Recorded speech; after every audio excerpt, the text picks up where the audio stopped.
Hello and welcome back to Koala Moon, children's bedtime stories and meditations designed to make bedtime a dream. This is Coco Goes Rock Pooling by Luke Prendergast.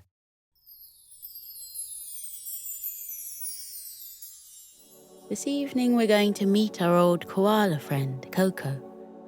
But we're not meeting him at his home, the little log cabin where he lives with the rest of his family. No, today we're going to meet Coco at the edge of Sleepy Forest, where the line of trees meets the ocean.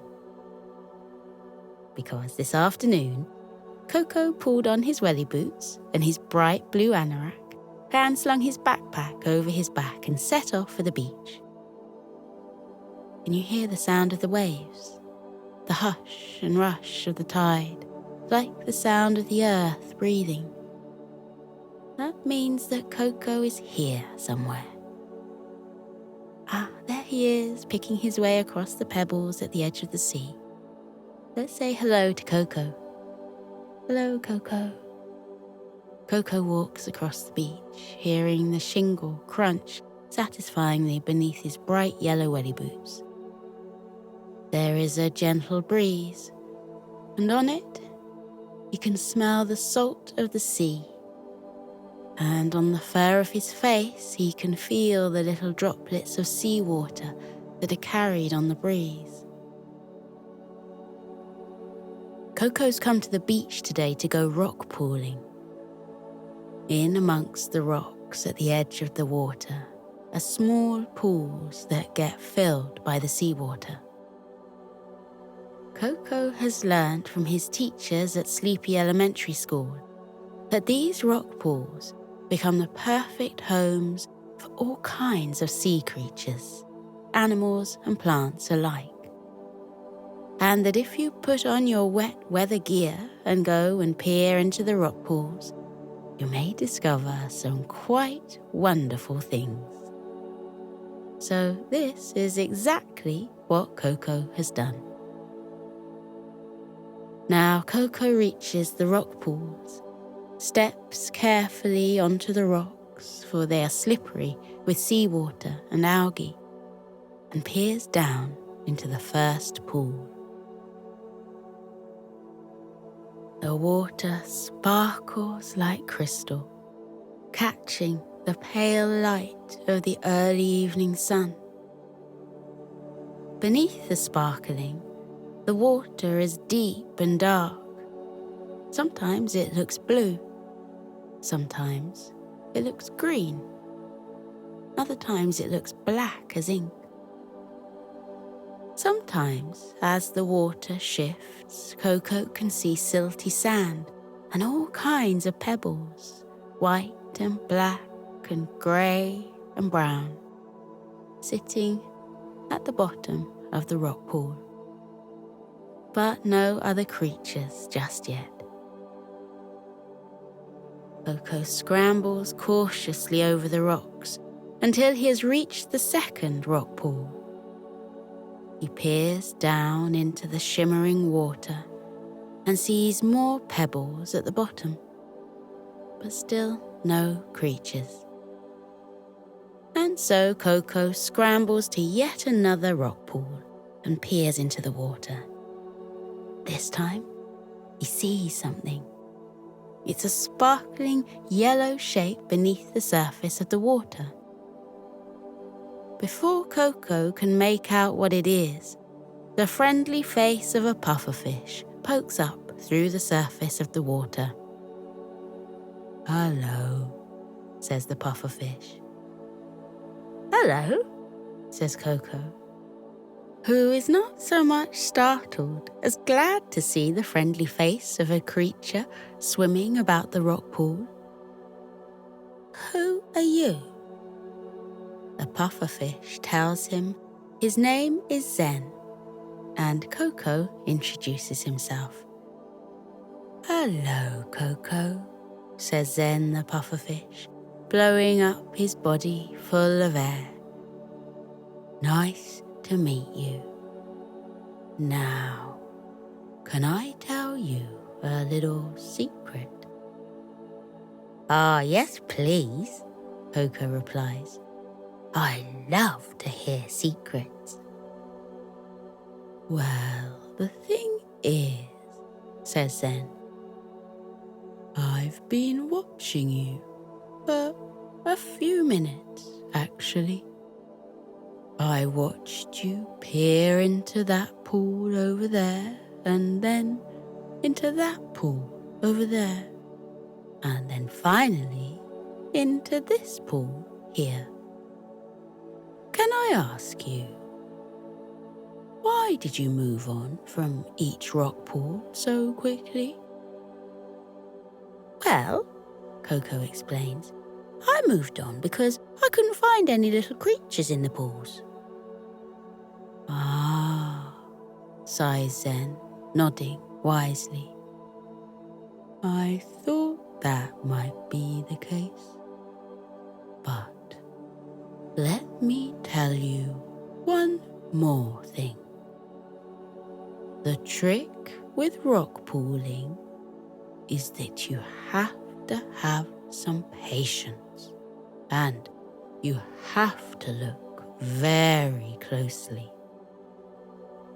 A rock pool that, on a brief inspection, might appear to be empty is actually very often, with a closer look and a dash of curiosity, teeming with all kinds of wonderful and interesting things.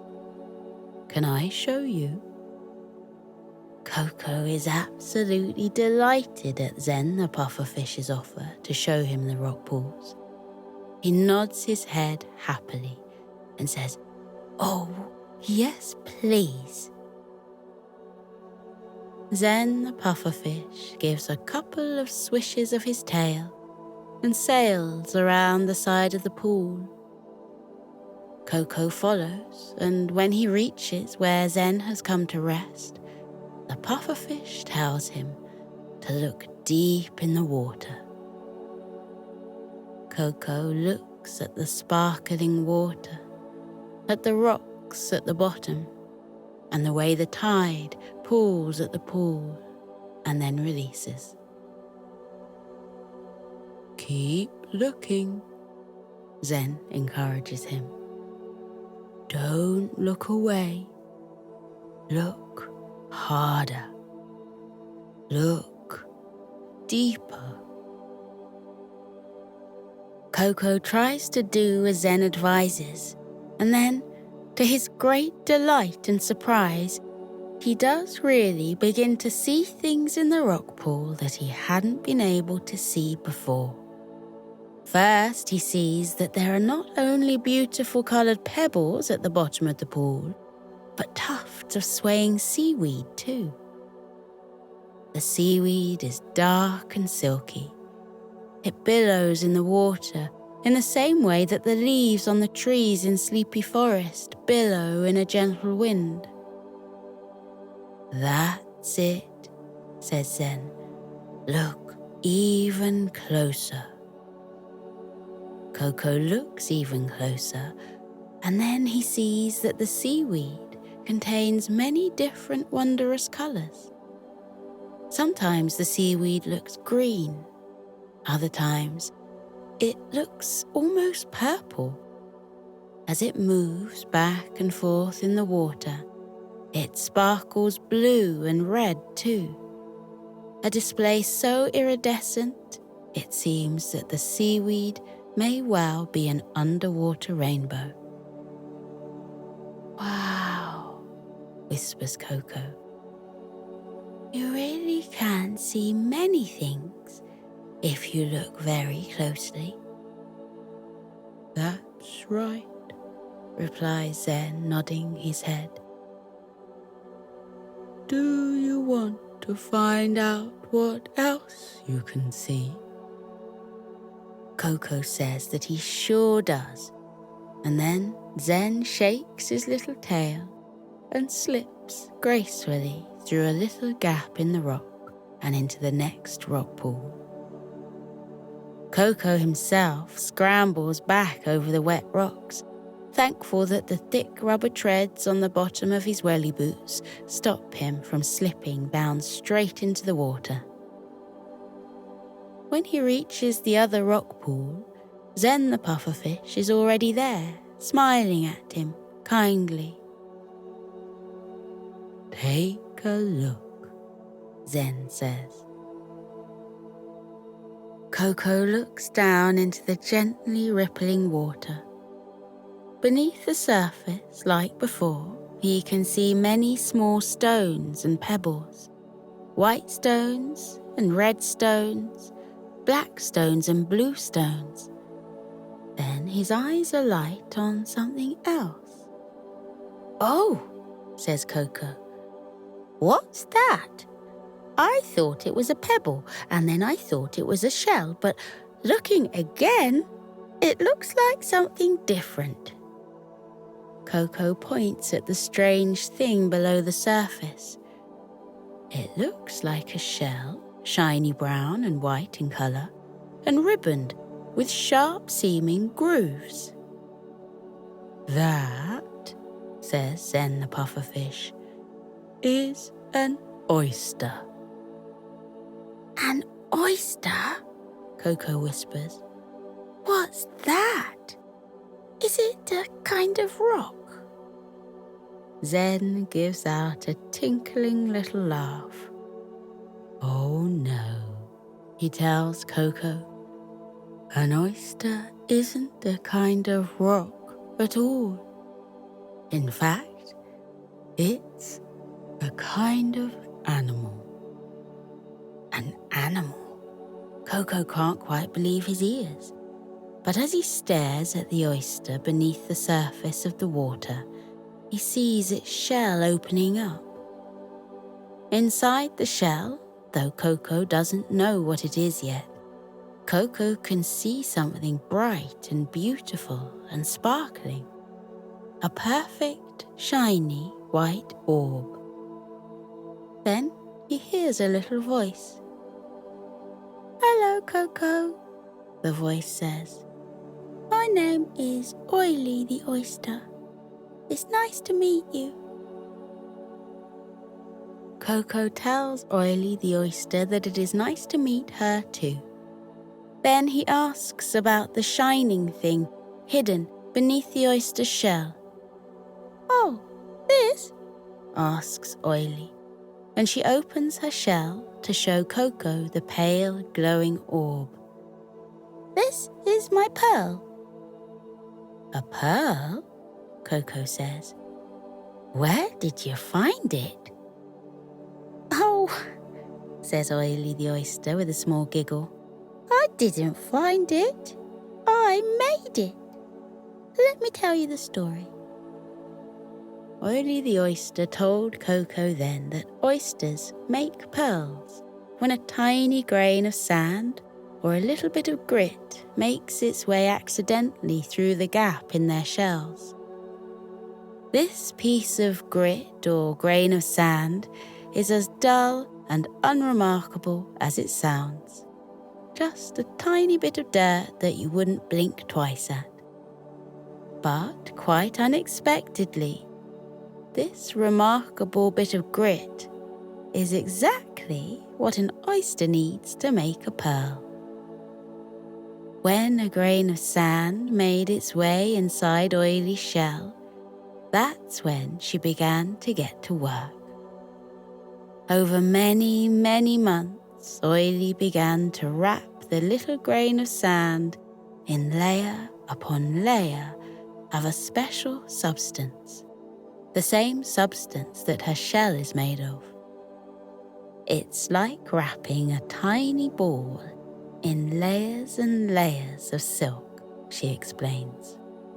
And then, after a long, long time and much hard work, the little bit of grit is no longer a mere piece of grit. It is a beautiful pearl.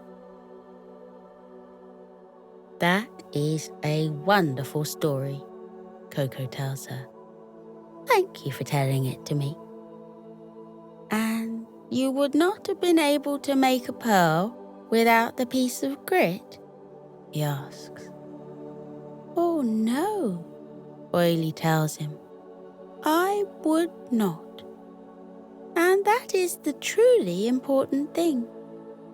We oysters know how even something as dull and unremarkable as a speck of dust can often be the start of something indescribably beautiful. A thought occurs to Coco. Just like the ducks on the sleepy river, he says, who grow up and turn into beautiful swans. Yes, Oily replies, quite delighted. Exactly like that. Then the pufferfish asks Coco if he's ready to discover more delights in the next rock pool, and Coco says that he definitely is. He thanks Oily the oyster once more for her wise and wonderful story, before following Zen, who slipped through to another rock pool. What can you find in here? Zen asks him. Coco perches on a shelf of the dark rock and peers into the water. The pool, he thinks, seems empty, apart from the normal pebbles at the bottom. The sound of the sea tide fills Coco's ears. It reminds him of the sound his mum's nails make on his back when she's scratching an itch for him. And Coco likes the idea very much that it is the sea's job to scratch the land's back. And then, quite curiously, just as he's having this thought, he notices things in the rock pool that he hadn't noticed before. He sees the shells of some limpets sucking hard on the surface of the rocks. He sees seaweed drifting back and forth like long fronds of hair.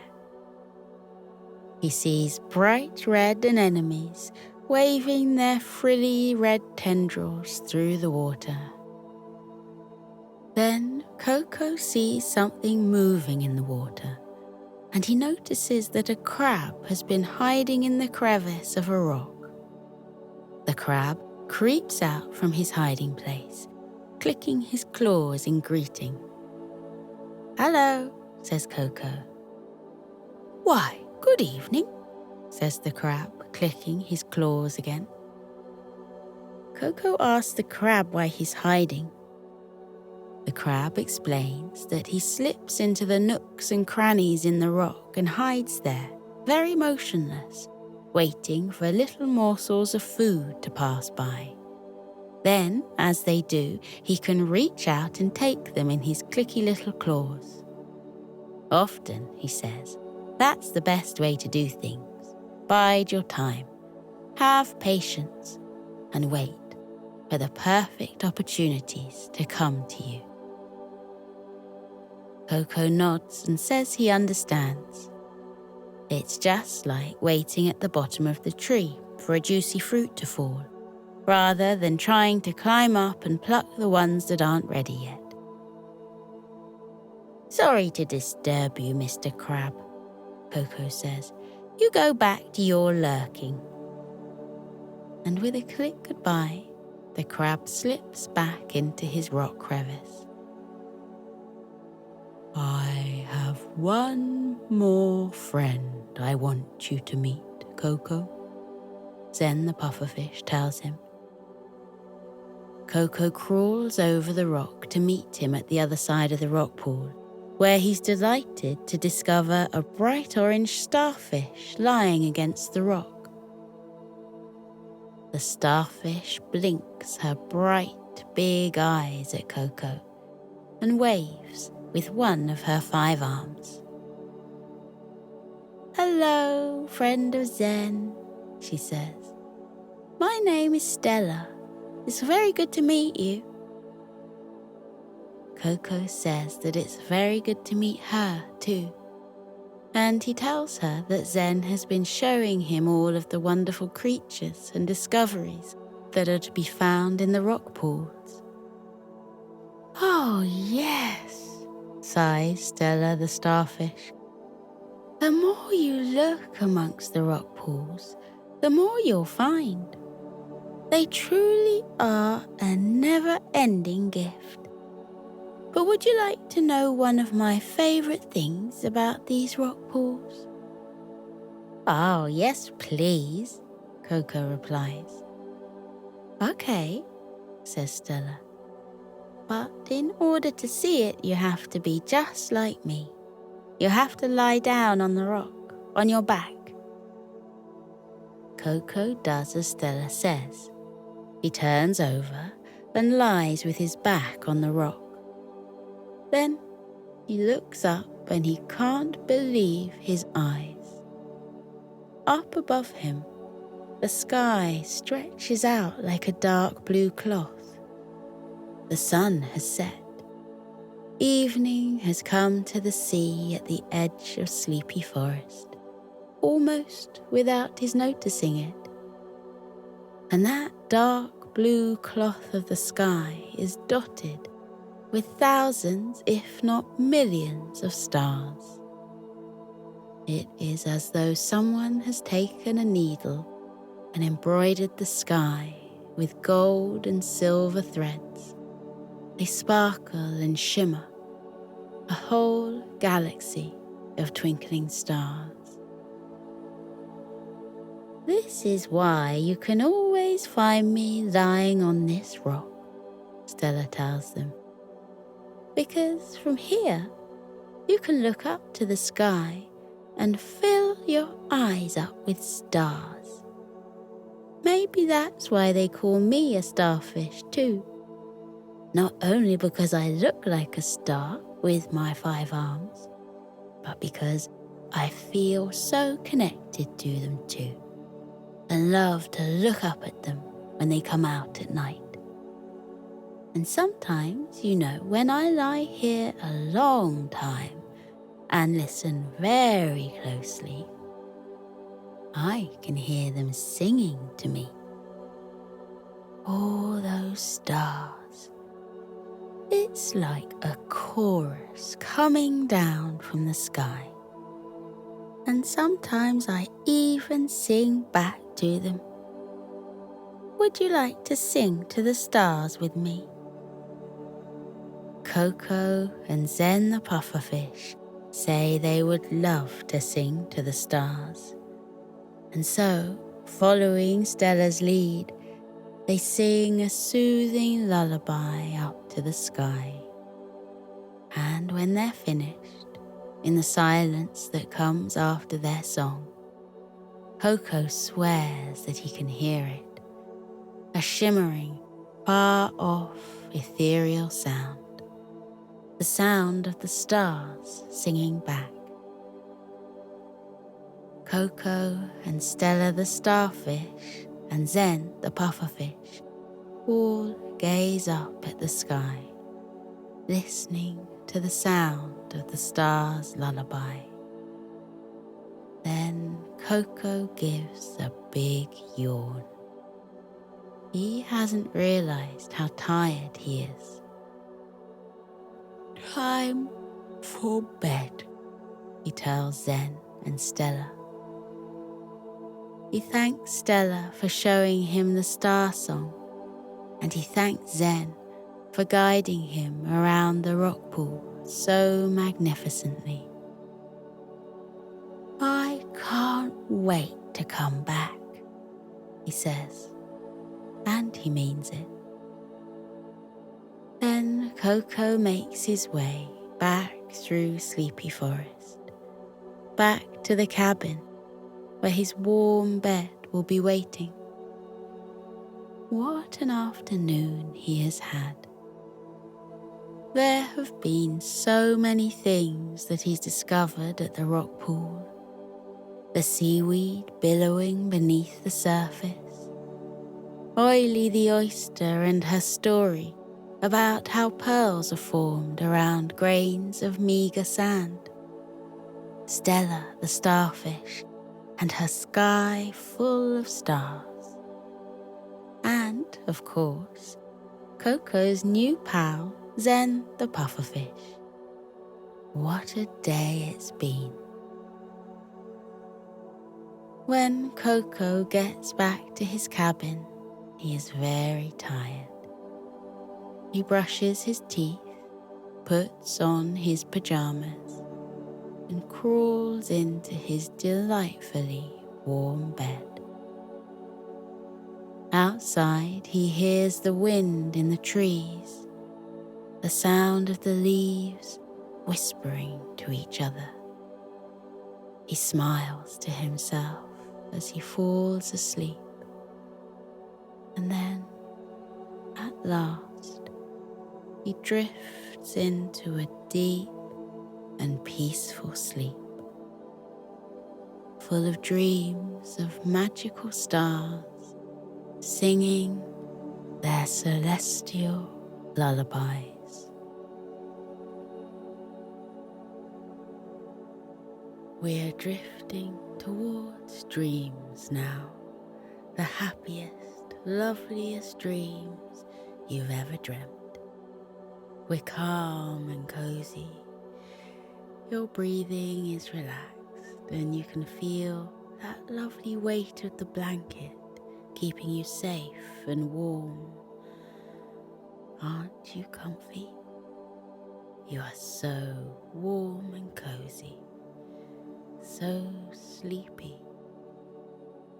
As you drift into dreams, count all the things you're grateful for. Let yourself fill up with all of the little moments that made you smile today. See the faces of the people that made you laugh. Think of the things that challenged you.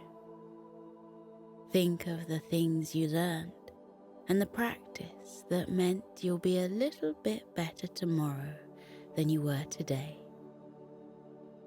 Think about how warm and cozy and sleepy you are here in your bed. What a day you had. Wonderful things lie ahead for you too. You will have wonderful adventures tomorrow and the next day and the one after that. The whole world is waiting for you. But there's no rush. There's nothing more to do today. All that's left for today is rest, deep, cozy sleep. The most beautiful of dreams are waiting for you now. That's why you're drifting off, gently, into dreamland. So keep breathing slowly. Let yourself get toasty warm. Let your eyelids stay heavy. And know that you are safe. Remember that you are smart, you are brave, you are kind, and you are loved. Think it to yourself. I am smart. I am brave. I am kind. I am loved. You are a dream. When tomorrow comes, you'll face it with a smile, because you are smart, brave, kind, and loved. Because you are you, uniquely, wonderfully you. What kind of dream are you drifting towards tonight? You can dream however you want, because your imagination is as wide as the universe. What will you find in tonight's dream? Maybe you'll see your favourite characters. Is that Hector and Sunny over there? Maybe you'll visit the moon, where there's mice eating cheese in the craters. Maybe you'll walk through Sleepy Forest, where Coco the koala is strumming his pink ukulele on the banks of Sleepy River. Let your imagination take you away. Your dreams are all yours, and you deserve the sweetest dreams of all, because you are brave, you are kind, and you are loved. You are brave, you are kind, and you are loved, and you are wonderfully, uniquely you. You are a dream, and it's time to sleep, tucked up in your bed. Breathe slowly and melt into your bed. Isn't it warm and soft and cozy? It's time to rest. Take deep breaths in and out and let yourself relax as you say goodbye to the day. Let your body get even heavier. Let your whole body go floppy. Drift deeper into sleep with every breath and say goodnight. Remember, tomorrow will be a good day because you have a big heart. You are a good friend. You believe in yourself. You know there's nothing better to be than yourself. It's okay to get things wrong. It's okay to ask for help. You can do whatever you set your mind to. Be proud to be different. Be proud of your achievements. Be proud of yourself. You are a good learner. You are a good listener. You are a good example to others. You are valued. You are loved. You are sleepy. So drift off now, little one. Let the dreams take over. As you sleep, let your dreams take you to magical lands and faraway places. Remember, there's no room for worries in your dreams, just magic. It's a magic place where anything can happen, anything you want. It's a place of positivity and light. Let positivity soak into you and fill you up. Imagine it as a golden light traveling from the tips of your toes to the top of your head. Imagine that wherever the light touches you fills with happiness. Imagine that the light makes you feel calm. You're wrapped in a warm, cozy glow within your soft, toasty blanket. Isn't that nice? You are safe, tucked up tight. So sleep soundly all through the night. Sweet dreams, little one. I'll see you soon.